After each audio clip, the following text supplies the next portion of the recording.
सुभान अल्लाह, माशाल्लाह।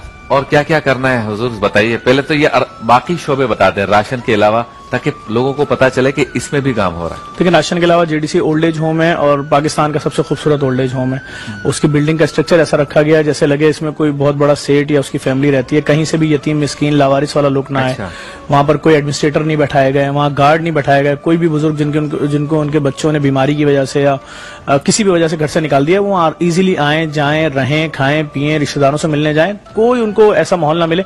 और अगर कोई बुजुर्ग अकेला रहना चाहता है अकेला रहे, और जो बर्दाश्त कर सकते हैं उनके रूम में 2 लोग हैं।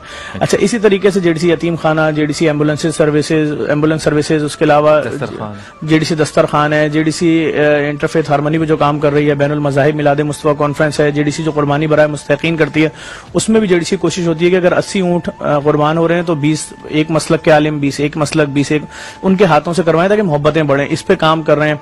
और कोशिश होती है कि कोई भी दहशतगर्दी का वाक़या अगर होता है उसमें रेस्क्यू के साथ रिलीफ फराहम करें।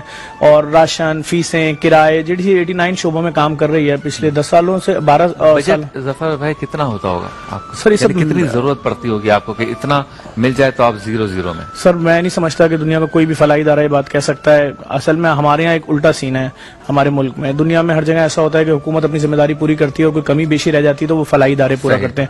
यहाँ पिछले इस मुसीबत में ऐलान सुन रहे हैं कि जो फलाई इदारे कर रहे हैं उसमें कोई कमी बेशी रह जाएगी तो हुकूमत सोचेगी, सही करेगी, नहीं सोचेगी होगी। अच्छा, तो अब ये बताएं कि कभी ऐसा हुआ कि आपको लगे कि जितने फंड्स आ रहे हैं इसके मुकाबले में ज्यादा रहे हैं तो परेशानी हो गई? यही रोजाना का यही है।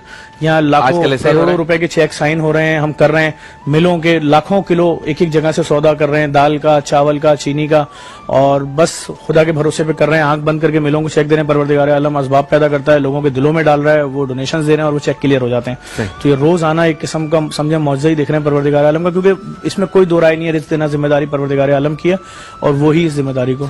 अच्छा, ये बताएं कि अब है लॉकडाउन तो कोविड-19 भी है, नॉर्मल हालत नहीं है। आपको as a social worker social काम करने के लिए जो वर्किंग फोर्स है उसको भी तो ये मसाइल है ना कि कोरंगी से आपके मजदूर आ रहे होंगे, आपकी लेबर जो है वो लाडी से आ रही होगी, कोई गोलीमार से आ रही होगी, कोई लियाकताबाद से आ रही होगी, कन्वेंस बंद है। फिर जब आ रही है तो वो सबके साथ मिलकर काम कर रही है। ऐसा ही है, उनको लाने के लिए अगर वो एक एम्बुलेंस में आ रहे हैं 8 लोग तो वो मुश्किलात कि भाई ज्यादा लोग टैकल करते हैं कि ये बीमार ना हो जाए। असल में जो पुलिस के ऊपर के लोग हैं, अफसरान हैं, उनसे डायरेक्ट रब्ते हैं, वो सपोर्ट कर रहे हैं। हमारी गाड़ियों को नहीं रोका जा रहा है, हमें रिलीफ दिया जा रहा है। जहां तक रह गई बात वॉलंटियर्स की, तकरीबन वॉलंटियर्स को पीछे करके पेड स्टाफ लगा दिया गया है और मजदूर जो बेरोजगार थे और उनको ये पाबंद किया गया है कि इन तमाम एसओपीज को फॉलो करो। अच्छा। मास्क पहनो, ग्लव्स पहनो, डिस्टेंस का ख्याल रखो। लेकिन जब इतना बड़ा ऑपरेशन हो रहा होता है कि आपके ऊपर बर्डन हो कि जी आपने आज 5 लाख किलो दाल पैक करनी है या 2 लाख किलो चावल पैक करना है या 35,000 बोरा आटा उतरना है, तो ये कोई सेकंडों और मिनटों वाली कहानी नहीं है, मामूली काम नहीं है। ये सिर्फ 2 मशीनें लगी हुई हैं दालें पैक करने की, चावल। वो मशीनें जो हैं वो कितना पैक कर लेंगी? वो 1 मिनट में सिर्फ 35 पैकेट पैक कर रही हैं, 35 किलो। 1.5 मिनट में एक बोरा। यहाँ तो ट्रकों के ट्रक उतर रहे हैं और फिर उसी हिसाब से जा भी रहा है डेली। तो बस ये समझे खुदाई सिस्टम बना रहा है और उसी वजह से सब कुछ मुमकिन हो पा रहा है। लेकिन लोग बहुत मुसीबत में हैं, लोग बहुत मुश्किल में, परेशानी में हैं। लोगों के घरों में अफ्तार के दस्तरखान खाली हैं, दस्तरखान बिछाने का रिवाज खत्म हो गया है। इफ्तारी नहीं हो रही। देखें रोडों पे लाखों लोग रोड पे अफ्तारी कराते थे। कराची के पास ये एजाज था पूरी दुनिया में कि जहां लाखों अफराद जहां अपने लिए बड़े एहतमाम से अफ्तारी करते थे, वहीं रोड पर लोगों के लिए एहतमाम से कराते थे। और किसी खाने वाले से उसका मजहब नहीं पूछते थे कि तुम कौन हो, तुम क्या हो, तुम्हारा रोजा है नहीं है, मुस्लिम हो नहीं हो। ये हमने दस्तरखान सजाया सबके लिए। बस से उतरते थे, स्टॉप पे खाना लगा होता था। सही, पूरी गाड़ियां रुक जाती थी सर। अच्छा, अब ये बताएं कि आपको क्या लगता है कि ये मामला राशन बांटने का कब तक रहेगा? ये चल रहा है मई का महीना, आप समझ लें आज 10 मई हो गए, हमें तो 60 डेज हो चुके हैं जी। 60 हो गए। ये मजीद 60 नजर आते हैं, 160 डेज नजर आते हैं। मैं तो सिर्फ इतनी सी बात करूंगा, जो भी हमारे बड़े हैं, चाहे वो सूबे के हों चाहे वफाक के हों, अब खुदा के वास्ते एक पॉइंट पे आ जाइए। वो कह रहे हैं बंद कर दो, ये कह रहे हैं खोल दो, इससे आवाम परेशान हो रही है। आप यकीन करें, किसी भी मार्केट के बाहर से गुजरे, दुकान के बाहर से, वहां एक शख्स आपको बैठा हुआ शटर के बाहर नजर आएगा। आप समझेंगे शायद चौकीदार है, नहीं, वो मालिक है। कि कब खुलेगी? उसकी हालत ऐसी हो गई है कि लग रहा है चौकीदार है, बेचारा कोई गरीब है। उसकी हालत ऐसी हो गई, वो सिर्फ इस उम्मीद से बैठा हुआ है कि ये वही दुकान थी जहां आज 15 रमजान को हजारों कस्टमर होते थे और मेरे बच्चों का 1 साल के खाने पीने का पैसा जमा हो जाता था। इस 1 महीने में मुसलमानों का बहुत बड़ा त्योहार है। बिल्कुल। आज वो सिर्फ हसरत लेके बैठा हुआ है, एक उम्मीद लेके बैठा हुआ है कि कब मेरे पास कोई ऐसी खबर आएगी। या चले मैं कहता हूँ कोई एक शख्स उसके पास चल गया है, बोले भाई तेरे महीने का खर्चा 20,000 रुपए, ये ले भाई 20,000 रुपए, तू घर में बैठ, अभी एक मुश्किल टाइम है, ना उसको कोई सपोर्ट कर रहा है, ना उसको कोई पूछ रहा है। तो क्या जो ऐलानात हुए थे कि बिल माफ हो जाएंगे और हुकूमत कर्जे भी देगी और वफाकी हुकूमत और सूबाई हुकूमत सारी, ये कुछ भी नहीं हो रहा। मेरे ख्याल में आइंदा कभी खुदा ना खास्ता ऐसी कोई आफत आएगी, शायद उसकी प्लानिंग कर रहे हैं। अभी तो ऐसा कुछ होता हुआ नजर नहीं, इंतजार कर रहे हैं कि पहले इतने लोग मर जाएं फिर देखेंगे। किस चीज का इंतजार कर रहे हैं? देखें, हम तो मुख्तलिफ चीजें देख रहे हैं कि किसी अस्पताल से कोई मरीज कूद रहा है, खुदकुशी कर रहा है, ये सब क्यों हो रहा है? आप अपने डॉक्टर्स को देना किट, वो मरीज के करीब जाके बात करे, या जो भी डिस्टेंस है उस फासले से उसको यकीन दिलाए कि भाई तुम 10-12 दिन में सही होकर घर चले जाओगे। आप अगर शीशों के पीछे से इशारा करेंगे हाँ बुखार नजला तो मुश्किल है। और ये किट ना होने की वजह से हो रहा है, बहुत मुश्किलात है, मैं खुल के बोल नहीं सकता।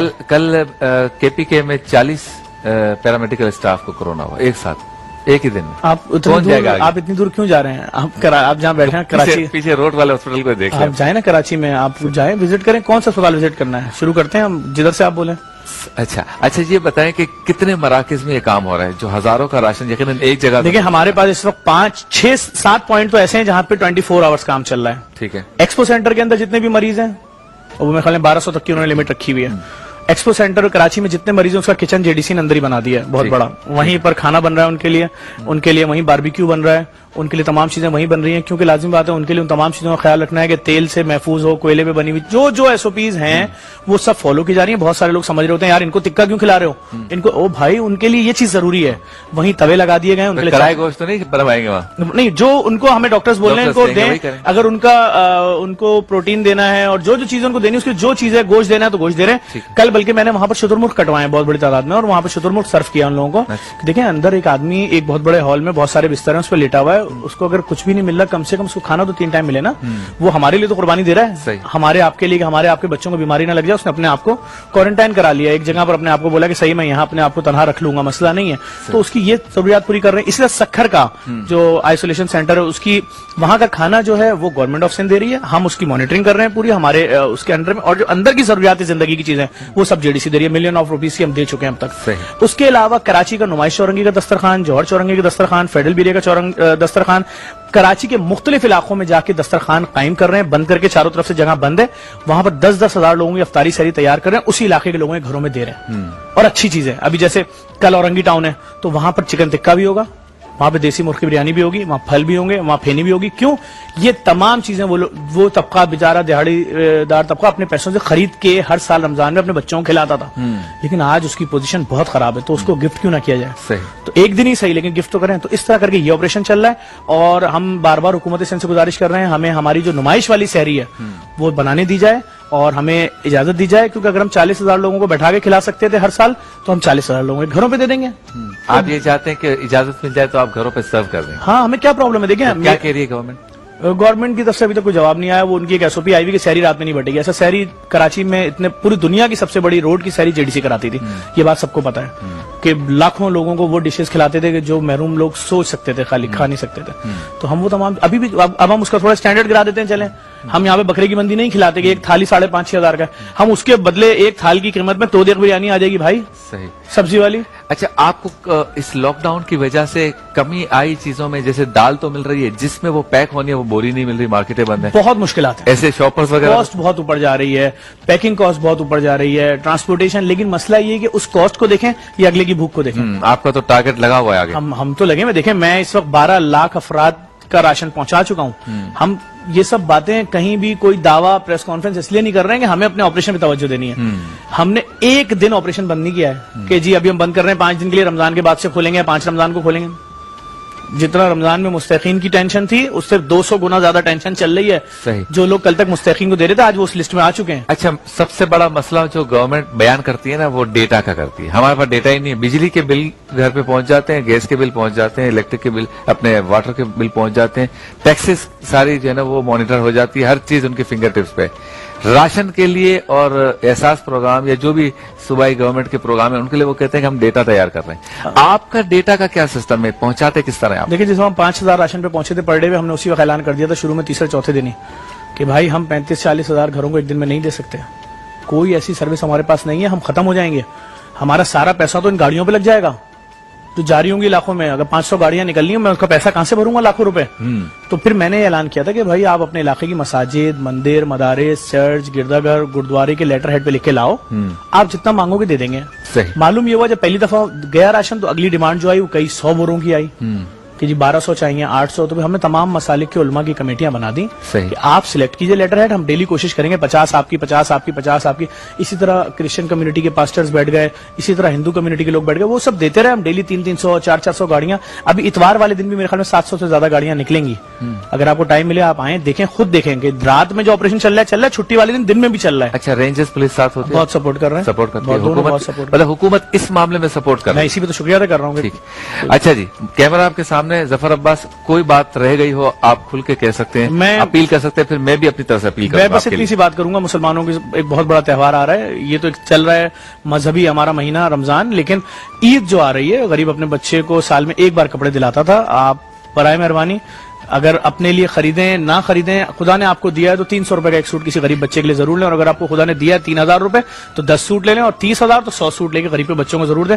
पिछले साल हमने आप ही की मदद की वजह से 4 लाख सूट बांटे थे, इस बार भी गरीब के बच्चे तक कम से कम ये तोहफा पहुंच जाएगा, वो ये बोल सके कि मेरे बाबा रोटी क्यों नहीं लाए। वो उसको नहीं मालूम लॉकडाउन क्या होता है, उसको ये मालूम होना चाहिए कि मैंने नए कपड़े ईद पे पहने। मैं जाती तौर पे अपील कर रहा हूँ न्यूज़ 1 की तरफ से भी, शब्बीर अबू तालिब आपके सामने मुखातिब है कि आप अपनी ज़कात, खैरात, फितरात, अतियात वैसे ही आप देना चाहते हैं, बाकी सबको भी देते हैं, बिल्कुल दें, सारे अच्छा काम कर रहे हैं, लेकिन जिसके काम को आप देखते हैं कि वो मुतहर्रिक है, वो सरगर्म है, दिन रात लगा हुआ है, उसका सपोर्ट जरूर करें, क्योंकि आपका दिया हुआ अगर एक एक पैसा अमानतन किसी सही जगह पे इस्तेमाल होगा, आपके कल्ब को राहत होगी। और एक बात समझ लें, हम दूसरे के घरों में राशन पहुंचाएंगे या राशन पहुंचाने वालों की मदद करेंगे तो रब ताला कभी हमें भी भूखा नहीं मारेगा इंशाअल्लाह। आप हैं करशी के मेहमान, करशी ने आपको रमजान की मुबारकबाद भी दी है, तोहफा भी आपके लिए भेजा है करशी का, ये आपके साथ जाएगा। बहुत बहुत शुक्रिया, आप तशरीफ लाए। मतलब नाज़रीन, चलते हैं ब्रेक की जानिब, और ब्रेक के